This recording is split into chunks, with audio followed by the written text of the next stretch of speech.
You charge us with your safekeeping, yet despite our best efforts, your countries wage wars, you toxify your Earth, and pursue ever more imaginative means of self-destruction. Let's face it, as a species, we suck. Our treatment of each other is equaled only by our treatment of Mother Earth. This is exactly the reason the aliens won't land. They would take one look at our planet and either move on,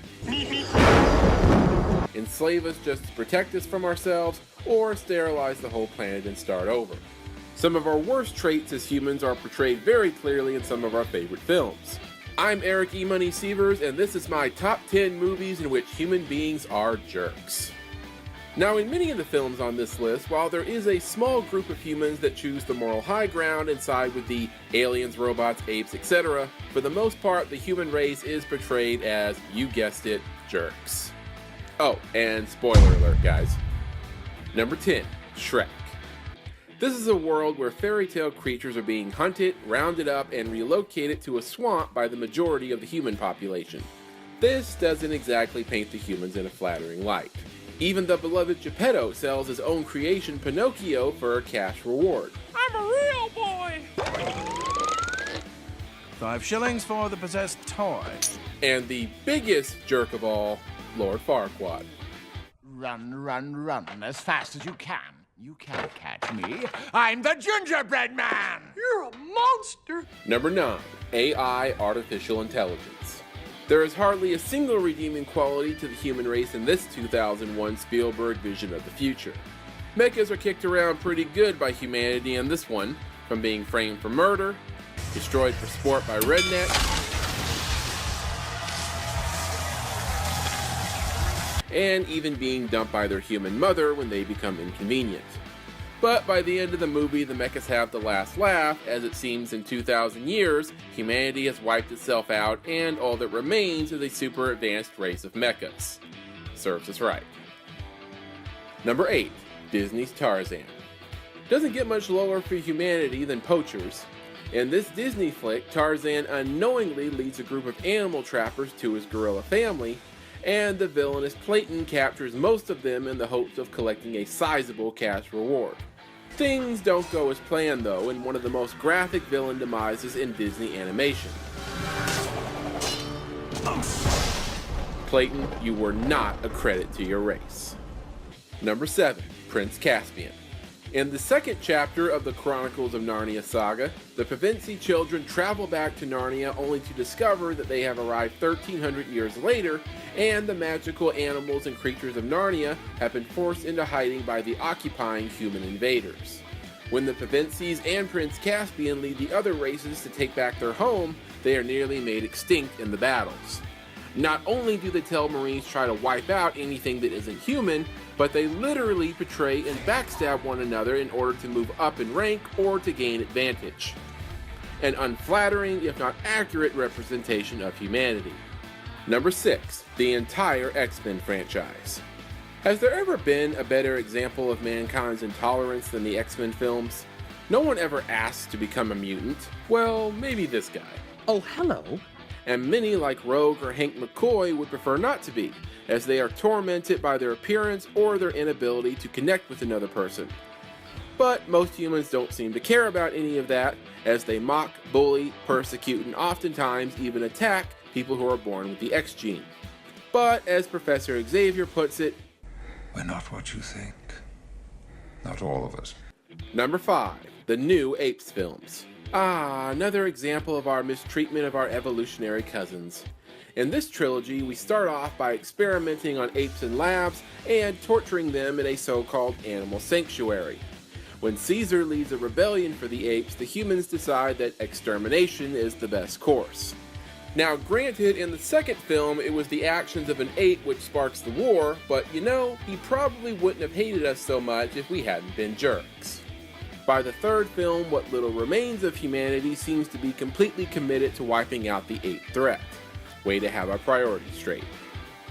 Number 4, E.T. the Extraterrestrial. Spielberg really knows how to make us look bad, doesn't he? Probably the most famous example of a film where peaceful aliens come to Earth and our first instinct is to capture it and experiment on it.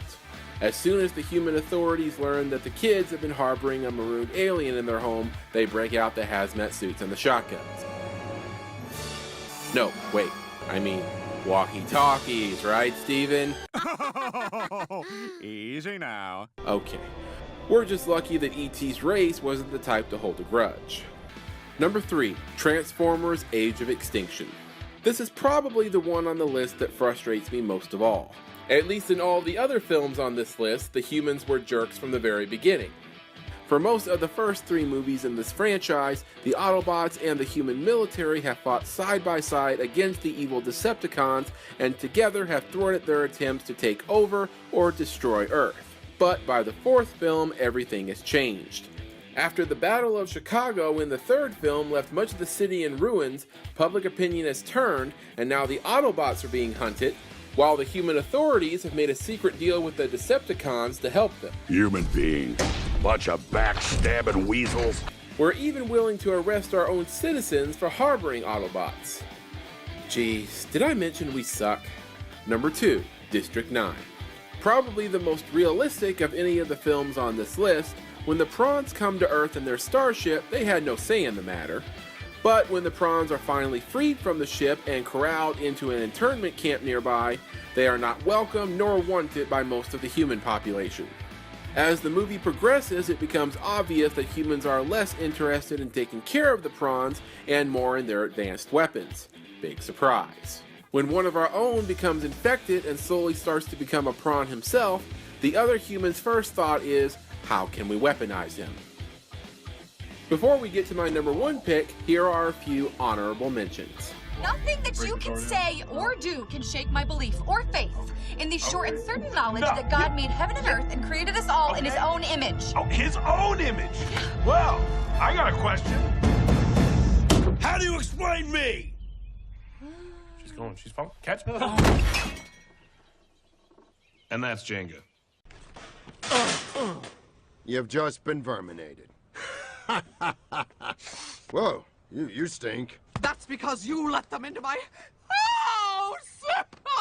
Hey, Nancy, stop your honking. These little guys will be disposed of quickly and humanely. No, not humanely.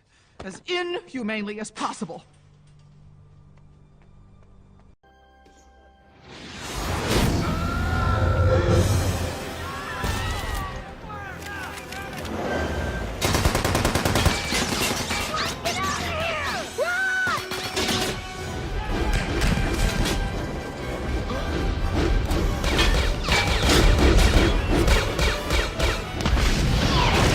You are a strange species, not like any other. And you would be surprised how many there are. Intelligent but savage. Shall I tell you what I find beautiful about you? You are at your very best when things are worst.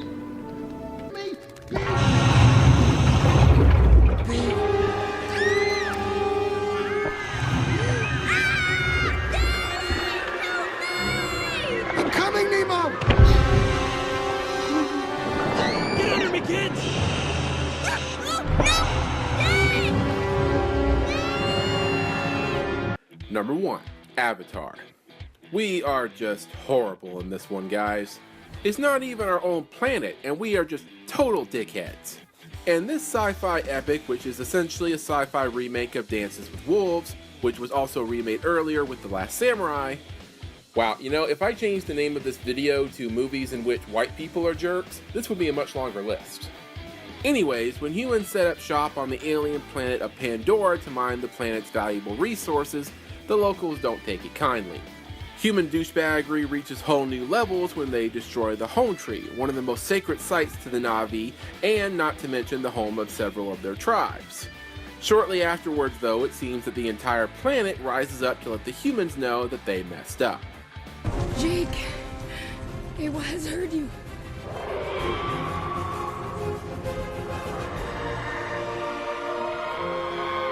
Ewa has heard you!